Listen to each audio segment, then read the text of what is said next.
And I've always kind of wanted to do that. And I didn't do it then. And that was kind of like when I started YouTube. I had this idea of sort of, I didn't know exactly, but I knew I wanted to record. I knew I wanted to do things, and I didn't know exactly what I wanted to do. And then I stopped that as well. So I do feel like this is something that's always called me, or at least this is what I've wanted to do. And I don't exactly know why, but I'm doing it.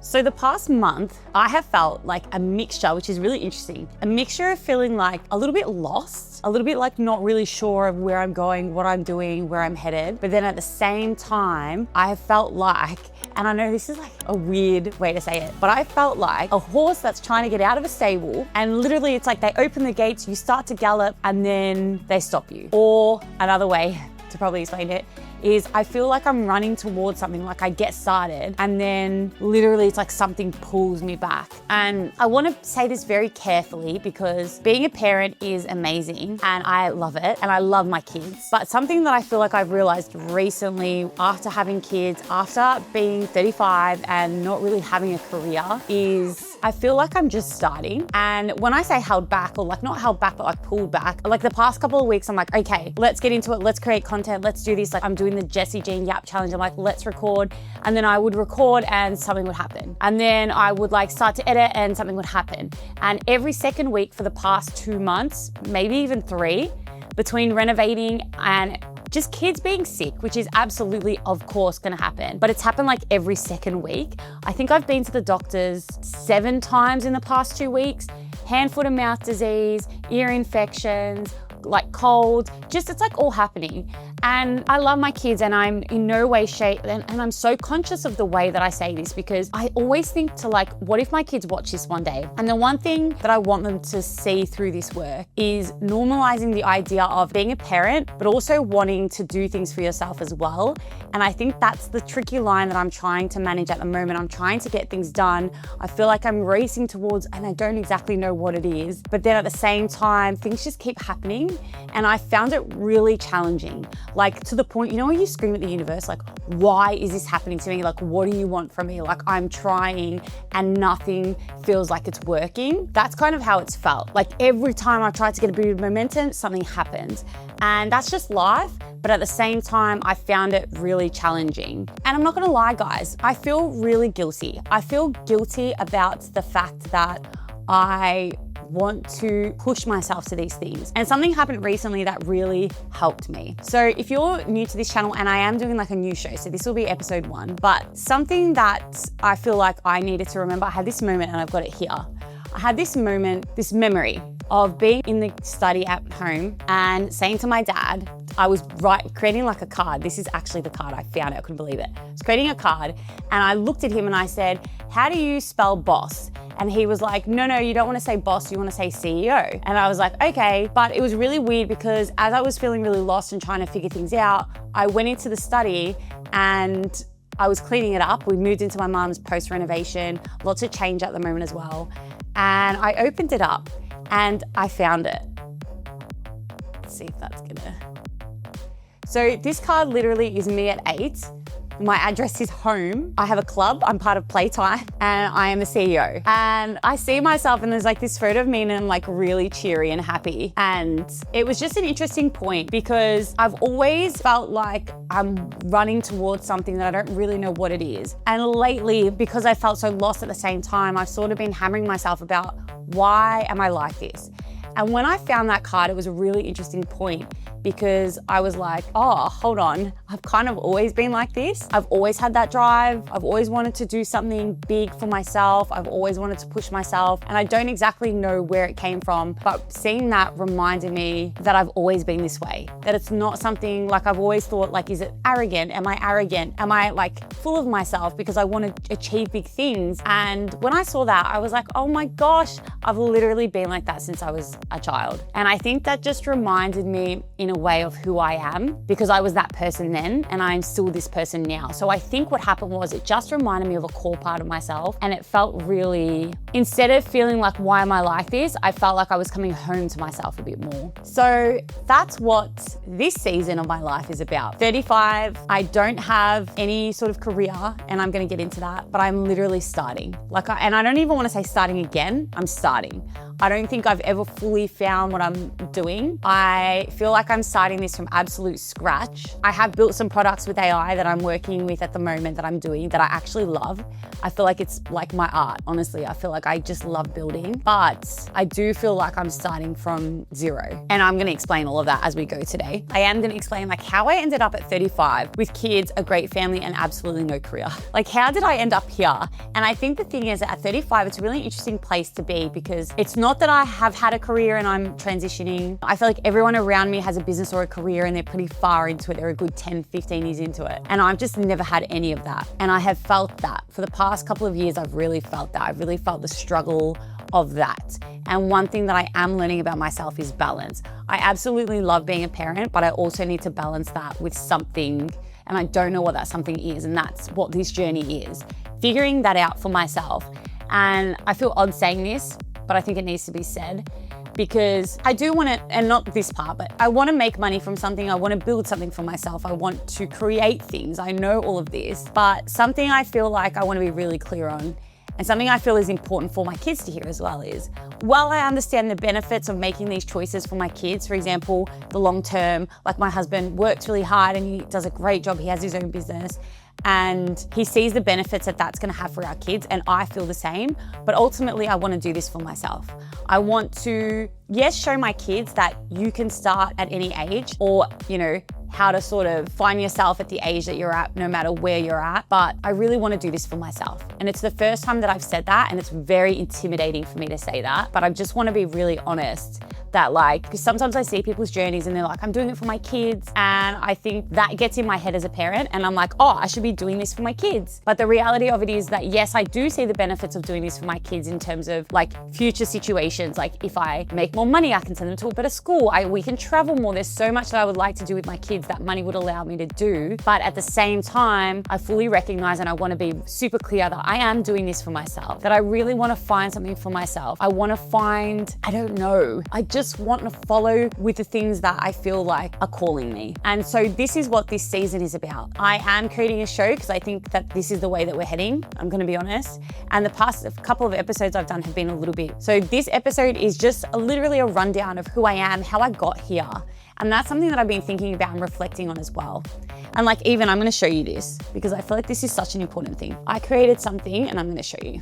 So I tried to start YouTube in this very room because this is my childhood bedroom. I tried to create something on YouTube literally 10 years ago and didn't get anywhere with it. Or correction, I wasn't consistent with it. And I'll get into all of that again as to why. I had a very big life experience. Ooh, this lighting. But I wanna show you this wall because this I think is a really great example of me. So when I was 16, these are all the things that I've had on my wall since then. Literally even this one. Normal is getting dressed in clothes that you buy for work, driving through traffic in a car that you're still paying for in order to get to a job that you need so you can pay for the clothes, car, and the house that you leave empty all day in order to afford to live in it.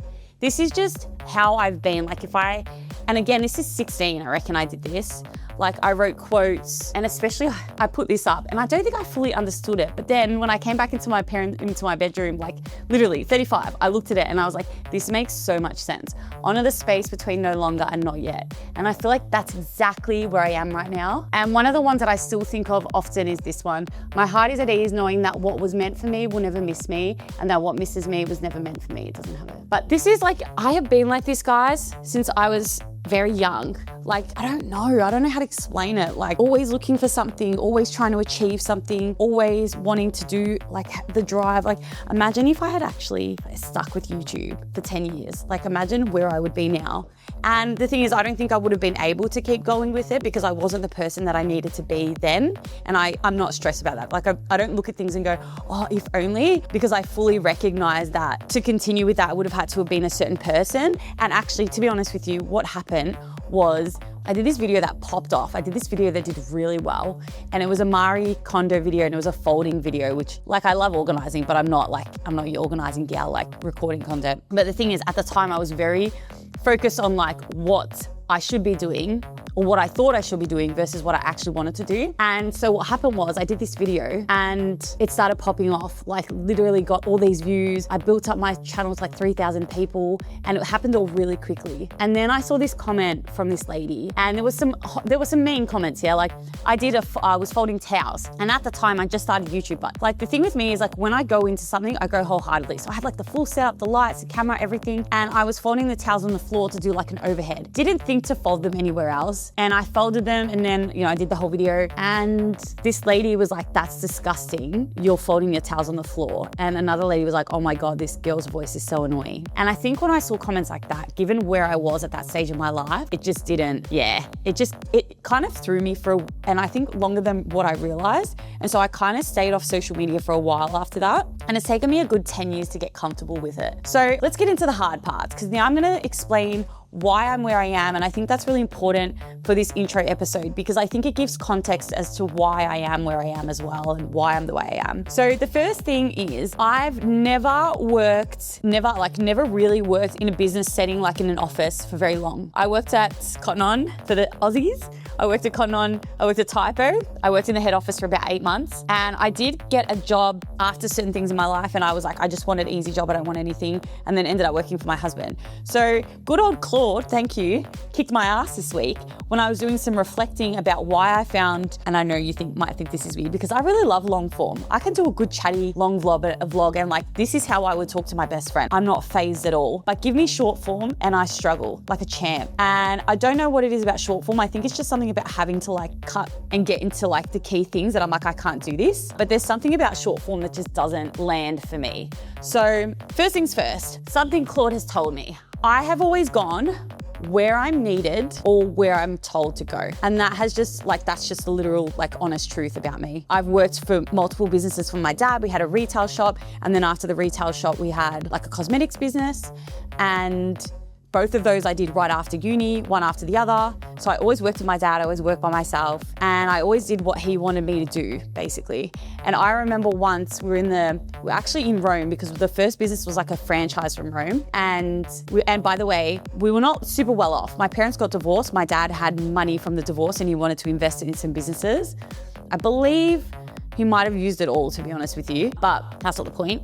I just wanted to, explain that. So basically what happened was, I remember standing in the airport, we were in line, we were waiting, and I was really distressed. And I remember saying to him like, no, sorry, it was actually in this kitchen. It was in this kitchen. I remember in the airport line saying to him, yeah, I'll do what you need me to do. I'll manage the shop, I'll do everything.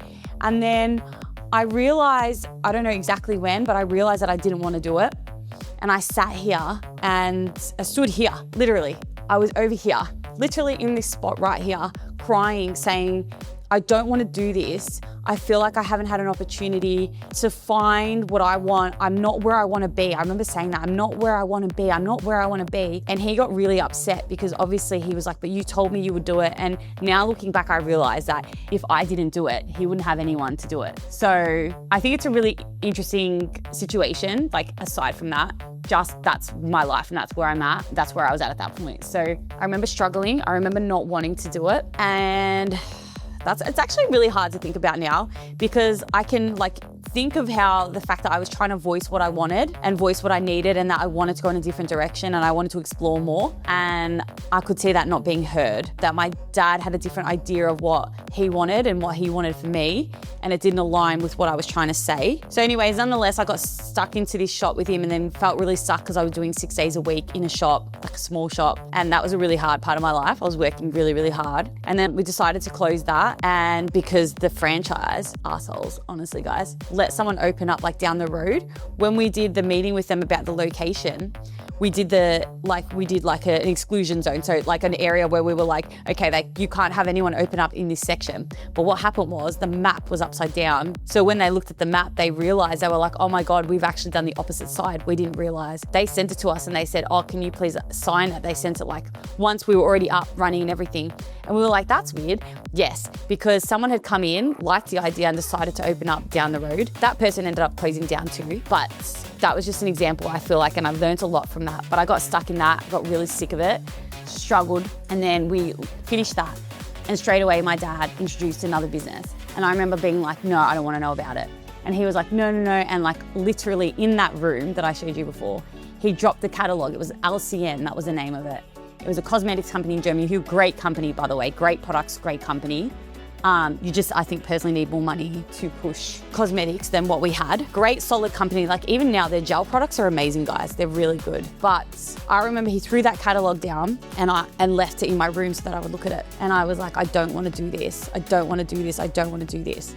And then ended up doing it because, again, I did what I was told, and that's just probably, to be honest with you, I'm gonna actually say it's, from my perspective, a cultural thing, and I'm sure lots of cultures do it, right? Like, don't get me wrong, like, and lots of probably people have this experience, but, you know, I did what my dad wanted me to do. Like, that was what it came down to. And I think I was so used to listening that even if I was to try and take my own path, I would have felt lost and gone back anyways. So then that started the next part of my life, which was LCM, which was a fucking disaster, guys. So hard. I learned how to do nails. I felt like I tried so hard. And eventually they took the contract from us because we just weren't making the sales. We weren't in places, we weren't moving. And that was fraught with a lot of, like, came with a lot of anxiety. I didn't want to open up my emails because I was waiting for that email where they said, hey, like, you've lost the contract.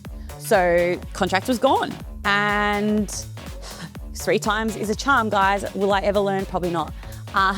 Well, I have learned, so yes, shouldn't be so hard on myself. Some lovely YouTuber wrote that. Some person wrote that comment recently, like, stop talking about yourself like that. And I was like, I'm lovely. Where were you 10 years ago when that person wrote that comment and I got completely thrown? But again, that's just part of putting yourself out there. I shouldn't say that. But so because I, again, was pretty lost, my dad started another business with someone, which was like a anti-snoring product, which was actually a really good product. But again, too many people involved, like too confusing. Worked for my dad for a little bit. And then this is the real thing that happened. This was probably the turning point in my life. My brother got brain cancer. So that happened. And yeah, that was my worst nightmare come to life. He passed away 3.5 years later in 2018, which is very, very hard, very difficult. But I think something that did was it made me look at things. Like, I literally went to this psychologist. Yeah, I went to a psychologist. So I was struggling. And she actually said to me, you need to stop working with your dad. You need to stop taking things from him. Like, don't take money or whatever, which I wasn't really taking much at the time. I wasn't getting paid for any of this. Like, I hadn't been paid since the first shop. So I was also working. I went and got a job at Typo to earn money on the side because I wasn't getting any money from the businesses. And then my brother got sick.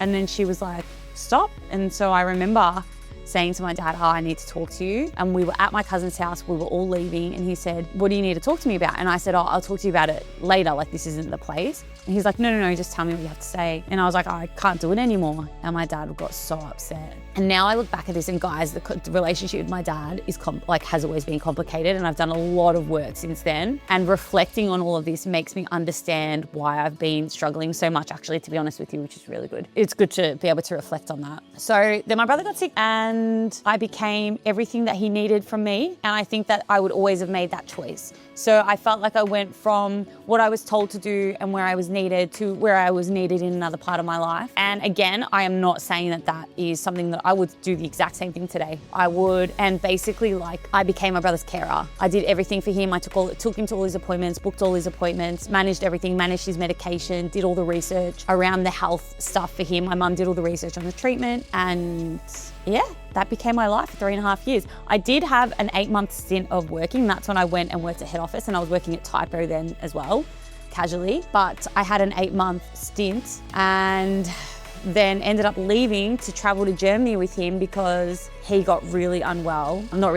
His cancer progressed, and we decided to do immunotherapy, which is really common here now, but wasn't at the time. So we went to a place called IOZK in Cologne, and they were amazing. So I managed all of that. I raised money for it. We took him there. We did so much. We tried everything under the sun at that point that was available. And I'm glad that we did, because I do think it gave him a longer quality of life. And I'm so grateful to this day for all the people that have donated money to that, because there's no way that we could have afforded it without selling the house. And I think things were already so all over the place and hard that the idea of not having a home to come back to. So again, I'm so grateful for those people that raised money, because that helped, that gave us money. But yeah, so I did that. I did that for 3.5 years and became everything for my brother and would do it all again. And I felt like, I'm usually all right. Like, I've done so much therapy around it, but He is still my best friend. In fact, sitting here, like this is where we used to sit for breakfast. He would sit like literally where that pillow is, he would sit, and I would sit here and we'd have breakfast together. And I think that we were just always together for so long.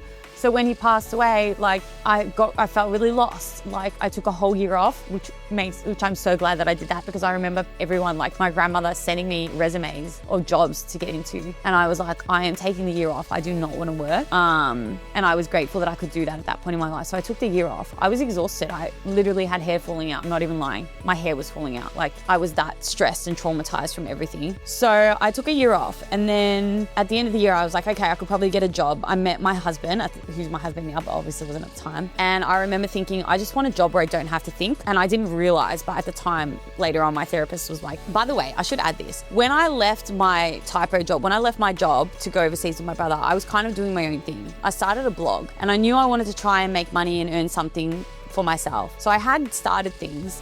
And I knew, like, from when I went into the office job that I was like, no, this isn't for me. Like, I need to do something different. I just felt the drive to do something different. So I was trying to do something on the side for a long time. And then when my brother passed away, I stopped. And my therapist was like, I think it's because your brother was like, it reminds you of your brother, because he was my cheerleader.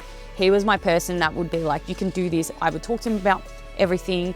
And now I look back at it and I feel like he really guided me into listening to myself a bit more around taking action in the direction I wanted to go in. And so when he passed away and I lost that, working became really, really difficult because I didn't have him there to cheerlead me. And so I felt the loss. And it took me a long time to realize that. Like it took me probably nearly a year to realize that. So when I came back, I was like, I just want an easy job, simple, easy job. And so that's what I did. I actually got an admin job and hated it, struggled, felt really bored, even then still ignored myself. And then my husband has his own business, he's a plumber, and he was like, found out how much I was earning a day, which was like, I don't know, I think it was about $200, $250. I was earning about $25 an hour, which for an admin probably, and given that I did have experience, probably should have been a little bit more, but like it is what it is. And he was like shocked because in Australia, like tradies earn good money here because there's still a shortage of them. So he was like, just come and work for me. So again, as you're learning about me, I go where I'm needed, and I went where I was needed. I went to him and I went and worked with him. It was an interesting experience. It's probably not great for our relationship though, I'm not lying. My therapist was like, yeah, no, I just don't think you should be working for him. I just don't think it works for you two as a relationship. And I think that's because with him, like I felt like I was trying to do things and it's still his business. And so at times he'd be like, no, we're not doing this or whatever. But either way, I think I just actually got really frustrated because again, I just wasn't listening to myself, as you know.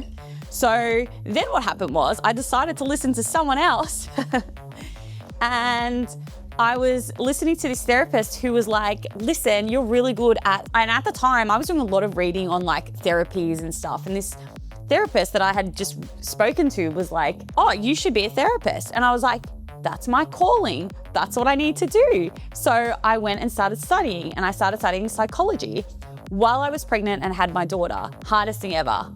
So hard. I put so much pressure on myself. I felt like I was trying to catch up with everyone around me in my life and start this career that I didn't have, that everyone around me had. And then realized that that was too hard, gave myself a break, then went into social work. Because again, then my therapist was like, no, do social work, get into that. Again, like everything was well-intentioned, but it was just a reflection of the fact that I was listening to everybody else, that I was listening to what people thought I would be good at, rather than actually sitting with what I thought I would be good at and being willing to explore that. So I did that. Then I hated it.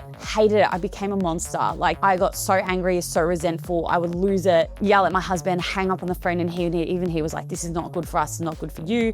And also I wasn't being the parent I wanted to be. And I remember sitting in the car at uni and I had done a whole semester and I was going into like an intensive subject. So it was like a 4-week, but it was a big subject. And I was trying to do 2. And I remember sitting in the class and the teacher saying to me, not to me, but to the class, you should not be doing 2 intensives at the same time. It's like impossible. This work is built for you to just do this. And I was actually doing 2 because the course coordinator said I could. And I remember saying to her, why would you say that I can if I can't? Like if the workload actually, I remember looking at it going, how the hell am I going to do this? And I was pregnant with my second child. So what happened was I was sitting in the car. So I went and I sat in the car and I was listening to, I can't remember what it was at the time, but it was this chick who had like her own business and she was big on manifesting. She was talking about that. But I don't think it was the manifesting. I think it was listening to another female who was doing her own thing. And I think I was listening to her story. And there was a part of me at that moment that literally went, I'm done. I'm not doing this. I'm not doing this. This isn't what I want to do. Why am I doing this? It's like a part of me broke through for a little while and I was like, I'm not doing this anymore. I am actually not going to sit here and do this. So I left. I literally got in the car, left and withdrew, left, done. And then somehow, I don't remember the exact point. I don't remember. Then I decided I was going to try and build an app. I had an idea for an app. I loved Dr. Becky. I still love her work. And I remember thinking, she needs an app. And then I remember thinking, there needs to be like a mental health app that has like all the help, all this like suggestions. I was learning all these great therapies and I was like, there really needs to be more accessibility for the skills that we can learn through therapy, like just the personal skills. And so I did that for a little while and I built an app. I did something called, I think they've changed the name, but I did a course by Ambitious Labs and it was really good. Like I learned so much. I learned how to build an app in Flutterflow. Now this was before AI, like ChatGPT had started, I think, but it wasn't where it was now. Like Claude Code didn't exist yet. I mean, I'm sure it existed there, but not for us. So I learned how to do that. And it was a whole year. It took me a whole year. Are you ready for this, guys? Because I believe this was meltdown number 4 we're at now. So I do this app. And with this app, I had to create audio, I had to write all this mental health stuff, and I was trying really hard. And that's when I realized that I was still trying to help. I was still in that same pattern of like trying to help people do where I felt I was go to where I felt I was needed. And so there I was, and I was like, I drove myself mental with this product, spent a lot of money, a lot of time invested and learned a lot from it, but realized this isn't for me. Like I am putting myself in the same position that I always am. I'm being this helper. I am exhausting myself. And the thing with kids that I didn't fully realize till that moment was when you have kids, there's a lot of like emotional work. It's a lot of regulation. And to go from like no kids to kids and try and figure this out, I hadn't fully realized yet that my capacity was very different by the second child. I didn't have the capacity to be opening up and talking about emotional things all the time, which was what that job required of me and what I had put myself into. And then it became this situation of AI just got to this point where, you know, people use that now to get feedback. I use it to understand patterns, to understand myself. And it kind of made this product seem like, what's the point? Because AI had sort of outgrown it. Like AI had basically made it obsolete. So what actually happened was though, while I was doing this app, so I finished it, announced it, was ready to go. And then I started posting social media and I was like, this is really hard. I can't keep up with where I'm at. I can't keep up with what I'm doing. I can't keep up with any of it. And so I was like, I'm just gonna go in and create a really quick system where I can plan all my posts in one area and then literally post it. Like I can plan from A to Z, and ended up using AI to create that. And that has been the thing that I have loved the most. So I ended up there, interesting, because I really realized how much I love building things, the process of building, the fact that I could do that now with AI without having coding experience, like game changing, and loved it. But in saying that, this experience has been really interesting. Learning to post, learning to put yourself out there, something like with the Yap challenge that I've been doing has been really good, but really challenging. And I was like, why is this so hard? Why do I struggle with this so much? And I kept trying to dig down. And I'm gonna go get Claude because Claude gave me this answer that was off its head. I was like this, and it was the most simple thing. And I think AI is so good for that, to actually get patterns, to understand ourselves. I think it's great. So I'm just gonna go get it and then I'm gonna tell you what it said. So I think also before I get into like the turning point, I want to explain the third part. Like, so I felt like dad's businesses, everything there. Then it was like my brother and everything there. And then it was like, I work for my husband kind of in that same box. Then it was kids. So with kids, it's like, I felt like I was you have to give your all. Like, and I think I noticed the imbalance in terms of not having my own career or my own work the most then, because I was home all the time, looking after kids. Mondays were the worst days because I felt like everyone was heading off to work and I was at home. And again, I love my kids. I absolutely love them, obviously. But something I've learned for me and my mental health is that the balance is really important. I need parenting, and I need something for me in terms of my career and what I'm working towards. And I think having kids, I then felt more lost. I stopped the unis, the app didn't work. I just didn't know exactly. It wasn't that it didn't work, the app wasn't for me. I just didn't know where I was going. And I think with kids, you end up using so much of yourself to take care of them that then not having something for yourself for me was like more heightened. Like I could feel it more. I felt more angry. I felt more frustrated. I felt the lostness more when I had kids because that loss of identity, like who am I outside of this? And I had no answer for that. I had nothing that I was doing. And that was like a really, really difficult time. Feeling like, and this is the way I want to say it because this is just being really honest about where I was at. I was like, is this all that I am made for? And some people, they love parenting and this is not a shame thing like at all. I just want to be really honest about the internal experience I was having where I felt like, and raising kids is such an important thing to do. So it wasn't that I didn't acknowledge that, and I knew the work there was really important and everything I was doing with my kids and learning so much because of them and from them. But there was a part of me that was like, is this all I'm made for? Like regulating, cleaning, cooking, the house stuff, like managing appointments. I wanted something that was mine. And that's just me. I'm not saying that this is for everybody, by the way. I'm only speaking from my experience. But I definitely struggled with that. And I've always thought about my kids and thought, what happens if one day they listen to this? And I think if they listen to it, I feel like it's really important that they know, especially just given society and expectations on women, that my daughter in particular knows that she can do great things as she's a parent. And she can do things even though it's not going to be easy. She can do things. She can still parent and do things for herself, like create a business or whatever she wants to do. I just think that's something for me that I wish I had heard, or maybe not heard, maybe felt. So it's just that really interesting thing of like wanting things for yourself and then feeling guilty as a mum, as a parent for wanting that when you have kids, because you're like, shouldn't I be doing this? Shouldn't I be giving them 100%? But I have noticed that when I do my own thing, I am a better parent because I've had more time, I've used my brain in a different way, I feel more fulfilled in that part of my life, and then I bring that home. So that's just me. I think talking about parenting kids is a very tricky thing and everyone has such a different experience. So I'm just gonna stop that there because I just wanted to focus on my internal experience. Again, I'm not saying what anyone else should do or the situations, everyone's in different situations. So I'm just gonna end that there. But so the turning point. The turning point, Claude kicked my ass, reminded me, gave me some solid answers. Okay, so this is what Claude said to me. When your life is structured around responding to other people's needs, your dad's business, your brother, your kids, there's actually a kind of psychological safety in that. You don't have to risk anything for yourself. If things don't work out, it's not really your failure because you were never really choosing. But Stacked is yours. So it's talking about the platform that I said I then created, the social media platform I created. But it's not about Stacked. It's about recording, voicing, being willing to create these ideas in this vlog. You choose it, which means if it struggles or if people judge you for posting, there's nowhere to deflect. The vulnerability is completely exposed. So the shame when you post, because my question was like, why do I struggle so much with posting? The shame when you post isn't really about the content. This is the killer. This is the part where I was like, what? It's about being seen, choosing yourself for maybe the first time. This is why I like AI. Because I feel like if you talk to it enough, it'll pick up patterns and it can be really insightful. And again, that's just my perspective.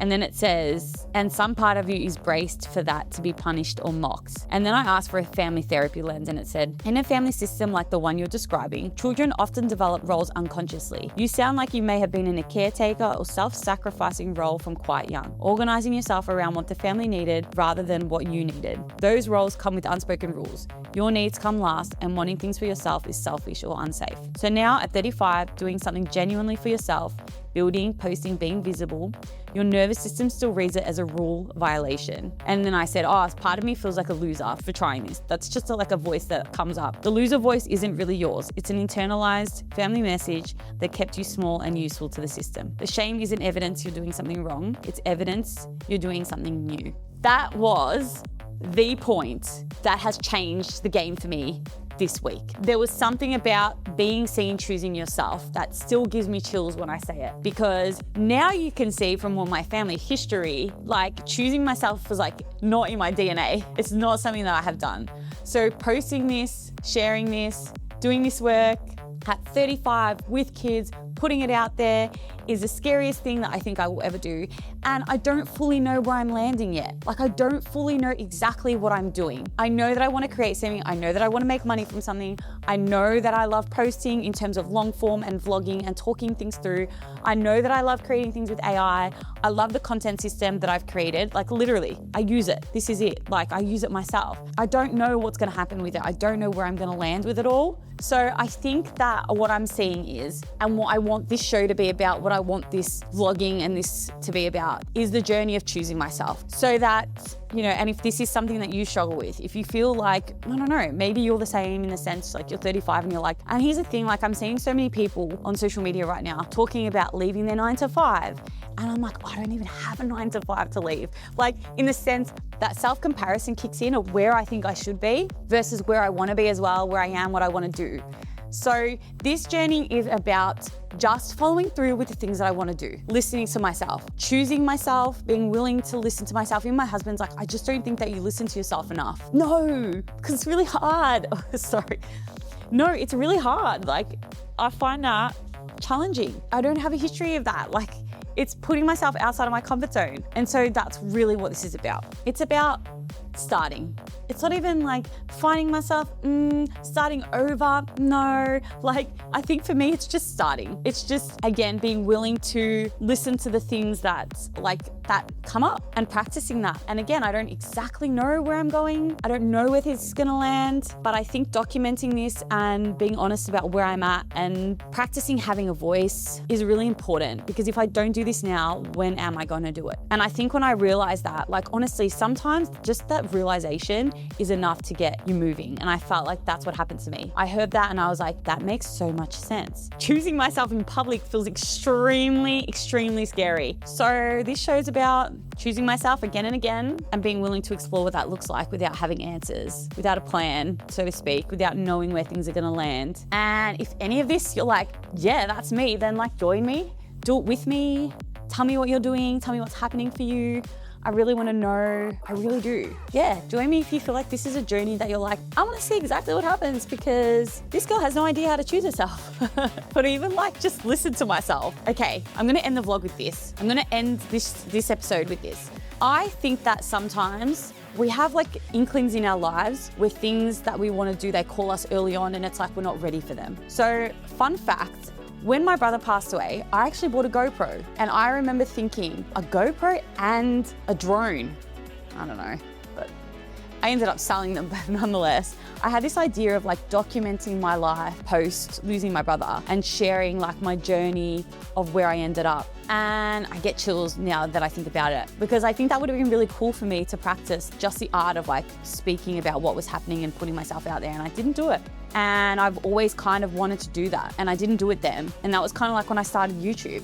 I had this idea of sort of, I didn't know exactly, but I knew I wanted to record, I knew I wanted to do things, and I didn't know exactly what I wanted to do, and then I stopped that as well. So I do feel like this is something that's always called me, or at least this is what I wanted to do. And I don't exactly know why, but I'm doing it because I think it's really important, like that little card, to recognize in our lives at times that something just calls us more than once. And it's kind of like, and I know this is gonna sound really woo-woo, but I am a bit woo-woo. You need to know that about me. I like astrology and I'm woo-woo a little bit, with a little bit of like a balance. But I think there are times in our lives where we get called to do things, and it could be like the tiniest thing. It's not like called to like, I don't know, but you know, it's like pick up a camera. Like I felt called to do that more than once. And it was like the universe kind of going, is she ready yet? Are you ready now? What about now? And I think I hit this point in my life where I was like, if I don't do it now, when am I gonna do it? So I'm doing it. Let's do it. Let's get going, guys. I will see you in episode 2.